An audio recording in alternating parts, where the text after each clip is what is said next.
अच्छा जी, doctor Cooper से बात करते हैं। हेलो हेलो, गालिब भाई, आवाज आ रही? क्या हाल है, कैसे हैं आप? जी बढ़िया हूँ मैं, आप बताएं कैसे? बस यार, मैं जबरदस्त। और क्या और सोचा? बस मैं तो ये रुस्तम भाई ने काफी बातें की, काफी लंबा चल गया था वो टॉपिक। हाँ मैं वही उनकी बात से एग्री करता हूँ कि और इंडियन साइड से मैं मतलब पर्सपेक्टिव देने की ट्राई करता हूँ कि जो पाकिस्तान ने जैसा रवैया रखा, जो जंगें वगैरह की, वो उनकी खुद की करनी थी। मतलब सब अवॉइड कर सकते थे वो, हाँ हाँ, मैं क्योंकि तो ये मानता हूँ, मैं मानता हूँ इस बात को। और नेहरू बिल्कुल ऐसा। यार, हर रैशनल बंदा मानता है कि आई थिंक, मैं समझता हूँ कि पाकिस्तान को 65 जो पाकिस्तान ने की, चले 48 एक ऐसी बात थी कि उस टाइम इनको भी डर था कि कहीं हमारे दरिया ना बंद हो जाए, इसलिए इन्होंने कश्मीर पे हमला कर दिया। चलो, that is understandable in some extent, मगर 65 वाज, मैं नहीं समझता कि जरूरत थी हाँ, किसी भी। हाँ मतलब नेहरू ऐसा बंदा था कि उसने 47 का ब्लंडर देख लिया था। 1 मिलियन 2 मिलियन लोग मारे गए, 10-15 मिलियन डिस्प्लेस हो गए। हम्म तो उसके बाद उसका फोकस जो था डोमेस्टिक पॉलिसी पे ही था, रीबिल्ड कैसे करें, यूनिटी कैसे बनाएं। और उसकी डिफेंस पॉलिसी उस वजह और से वीक थी। 65 से पहले पाकिस्तान और इंडिया के दरमियान जो ताल्लुकात थे वो अमेरिका कनाडा जैसे थे जी। हाँ, कोई लोग आते जाते थे। लोग आते जाते थे, there was no hmm. Problem at all. ठीक है, हम्म। कोई वीजा लेके जाना नहीं पड़ता था। हाँ, मतलब इंडिया से नेहरू जैसे पीएम होते हुए कभी भी डर नहीं था। उसने तो 47 के बाद देख के वो तो 48 में भी फिर यूएन खुद ही चला गया। हम्म हालांकि अभी इंडिया में है कि उसने उसका मतलब उसकी वजह से प्रॉब्लम्स आई हैं इंडिया को। उस बात पे उसने फिर डिफेंस पॉलिसी उसकी वीक थी। उसने 62 में भी जंग हार गए। और क्योंकि फोकस उसका था कि उसका स्टांस सॉफ्ट था, उसको लगता था कि यूनिटी क्रिएट करेंगे, अपनी एजुकेशन इंस्टीट्यूट पे फोकस करो, ट्रेड पॉलिसी देखो। इधर कंजर्वेटिव ट्रेड पॉलिसी लेके आया था कि हम्म इंडियन बिजनेस को थोड़ा यू नो compete कर पाए वो लोग। बाहर से अगर आ जाते तो वो इंडियन ट्रेड खत्म हो जाता, फ्यूडलिज्म हटाया। तो नेहरू से तो कभी भी थ्रेट नहीं था, ये सब इन्होंने खुद ही क्रिएट किया। और मेन रीजन आई थिंक जो मौलवी, अब मुझे पक्का से नहीं पता है कि अब मौलवी जो है क्या बोलते हैं, मदरसों में और मस्जिदों में यही पढ़ाते हैं ना कि काफिर ये है, काफिर वो है, वो तुम्हें मार देंगे, ये वो।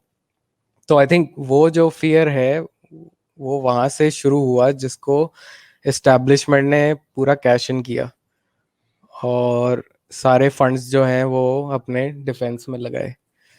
और इंडिया को भी हैम्पर किया, खुद का तो हालत खराब कर ही ली है। मतलब अब इंदिरा गांधी भी 1971 में उसने, पहले तो वो इंडिया को प्रॉब्लम ये हुई थी कि रिफ्यूजीज बहुत आ गए थे, तकरीबन 1 करोड़ के आसपास रिफ्यूजीज आ गए थे। हम्म और तो इंदिरा गांधी को भी पता था कि डायरेक्टली ऐसे अटैक कर देंगे तो ये तो अग्रेशन हो गया, अनजस्टिफाइड, मतलब हम्म वर्ल्ड तो ही समझेगा। तो वो घूमी पूरे वर्ल्ड में कि थोड़ा लेजिटिमेसी मिले इसको, फिर जाके उन्होंने अटैक किया। उसके बाद भी लेवरेज बना सकते थे इंडियन गवर्नमेंट उसको, जितने उनके पास उनके पाकिस्तानी सोल्जर्स थे जिन्होंने सरेंडर किया था। बट नहीं किया उन्होंने, बांग्लादेश भी छोड़ दिया अपना बना के फ्री से। तो इनको तब भी नहीं समझ में आया इनको कि इधर से कोई इतना थ्रेट नहीं है। और उसके बाद से तो मेरे को लगता है कि जैसे रुस्तम भाई ने कहा कि ये नहीं चाहते कश्मीर सॉल्व हो, क्योंकि ये नहीं, कश्मीर को ये काम तो हो भी नहीं सकता। मैं समझता हूँ कि कश्मीर भाई, जितना तुम्हारे पास है रख लो, जितना हमारे पास है हमने रख लिया, बस खत्म करो बात यार, दफा करें। कोई जरूरी नहीं है कि कश्मीर को अब जोड़ के एक मुल्क बनाना है, या फिर कश्मीर को अब जो है ना वो आप ये करेंगे जी एक ऑटोनोमस जोन डिक्लेयर करें। भाई इतनी बड़ी मुसीबत में अब कौन पड़ेगा? कोई भी नहीं पड़ेगा, जरूरत हाँ नहीं है ना मतलब। यार। बस ठीक है, अब अमन रहने दो कश्मीरियों। इतने इतने अच्छे हालात कर दो कि कश्मीरी ईस्ट से वेस्ट में आने में और वेस्ट से ईस्ट में जाने में उसको कोई प्रॉब्लम ना हो, पाकिस्तान इंडिया के दरमियान अच्छे तरीके से ट्रैवल कर सके, शादियां करते हाँ हैं, मतलब। रिश्तेदारी करते हैं, जो कुछ भी करें। मैं मेरा नहीं ख्याल कि आप कश्मीर को कोई अलहदा मुल्क बनाओ, या फिर कश्मीर को कोई इंडिया के साथ या पाकिस्तान के साथ। I don't think so. I think sensible. Kashmir Ladakh, Jammu Kashmir Ladakh वो रख लें, आजाद कश्मीर जिसको पाकिस्तानी कहते हैं, और ये हम्म। गिलगित बल्तिस्तान पाकिस्तान रख ले, बस खत्म करें बात यार, क्या अब करना हाँ है। मतलब सेंसिबल विजन तो मेरे को यही लगता है कि जैसा आज बॉर्डर है वैसा ही रह जाएगा। हाँ। और क्योंकि उधर इंडिया को ग्रेस करके कोई फायदा है नहीं, मतलब उधर से भी डेमोग्राफिक सारा चेंज हुआ हुआ है। हम्म। और वो लोग कश्मीरी तो है नहीं, ये हाँ। जम्मू का पार्ट था जो हटा लिया उन्होंने उधर से। हाँ। तो कश्मीर वैली तो है ही छोटी सी। तो अभी ये 370 हटा है, कुछ लोगों में तो जोश है। अभी वहाँ पे इलेक्शन हुए थे तो वोटर टर्नआउट अच्छा खासा था। और करप्शन कम हो रही है अभी थोड़ी बहुत, क्योंकि गवर्नमेंट खुद पैसा लगा रही है, गवर्नर के हाथ में है। तो हम्म। देखो चीज़ें स्टेबल हो जाएंगी 5-6 साल में तो, होपफुली। हाँ, लेट्स होप के कोई अच्छी चीज निकले। ठीक है। हम्म। I don't hmm. नो कि क्या बनेगा क्या नहीं बनेगा। हम्म। होपफुली आई थिंक कि war is not the way forward, peace आना चाहिए। पीस किसी हम्म। तरीके से भी आए, that is a good thing. हम्म।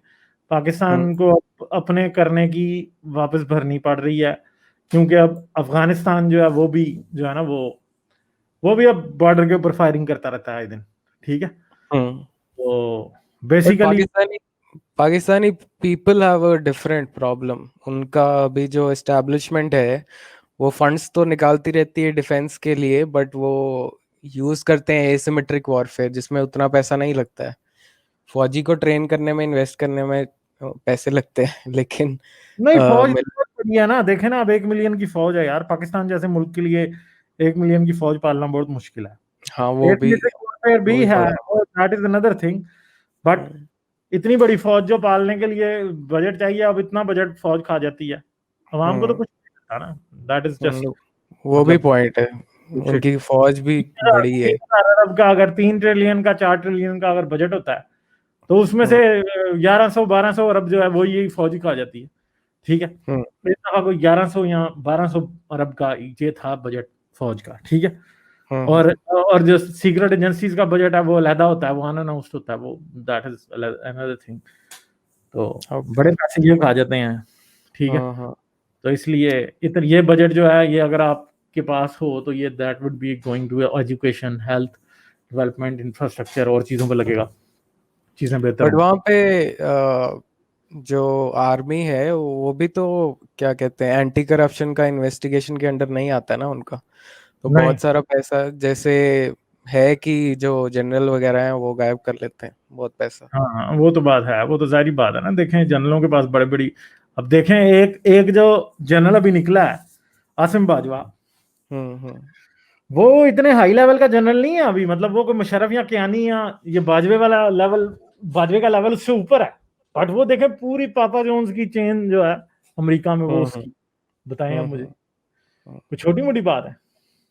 बहुत ही ज्यादा, पता नहीं कितने 100-150 हैं उसके फ्रेंचाइजी तो वहां देखें। पे। और पता नहीं कितनी कंपनीज हैं, गल्फ में हैं, कनाडा में हैं, पता हाँ, नहीं। चलिए ठीक है, आप कंटिन्यू कीजिए। मैं थोड़ी देर में एंड भी ओके। करूंगा। ठीक है, ठीक है, ओके, चलें। Take care Ghalib, okay.